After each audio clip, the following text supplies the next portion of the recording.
Brazil তো এখনো মানে 32 কনফার্ম করেনি, শেষ ম্যাচটার উপর অনেক ইকুয়েশন নির্ভর করছে। একই সঙ্গে রাফিনিয়ার ইনজুরি অনেকটা ভোগাচ্ছে।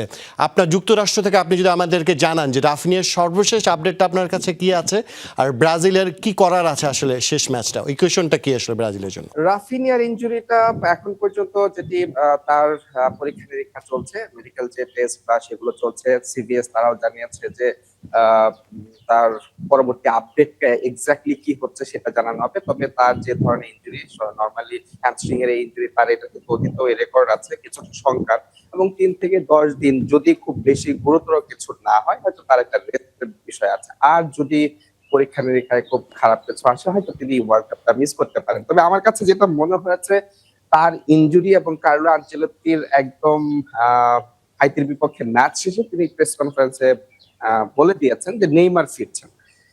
দুটোর মধ্যে যোগসূত্র করলে হয়তো কার্লো আনচেলত্তি রাফিনিয়ার বিষয়ে খুব একটা ভালো ইতিবাচক কোনো কিছু পাননি, যে কারণে হয়তো নেইমারকে নিয়ে তিনি একটু আগে ভাগে এই রিস্কটা নিয়ে নিয়েছেন এবং বলে দিলেন যে চিন্তার কিছু নেই, নেইমার ওকে, নেইমার খেলবেন।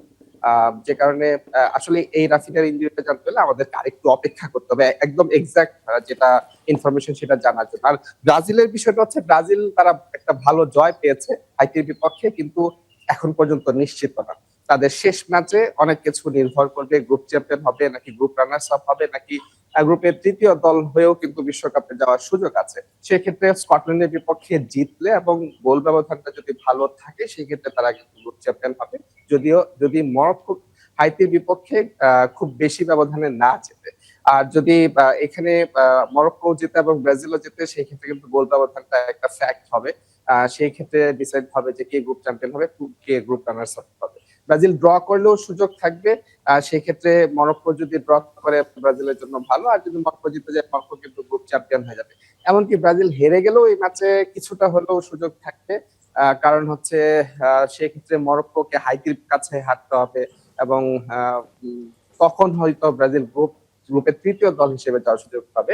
তবে নিশ্চয়ই ব্রাজিল সেই অপেক্ষায় থাকবে না, তারা স্কটল্যান্ডের বিপক্ষে জয়ের জন্যই খেলবে এবং এক গোল ব্যবধানের হিসেবটা মাথায় রেখেই তারা কিন্তু মাঠে নামবে। তবে এইটা নিশ্চিত, এই সি গ্রুপে আহ সেরা 2 দল কারা নকআউট স্টেজে যাবে সেটার জন্য এই গ্রুপের শেষ দিন পর্যন্ত অপেক্ষা করতে হবে ব্রাজিল, মরক্কো এবং স্কটল্যান্ড।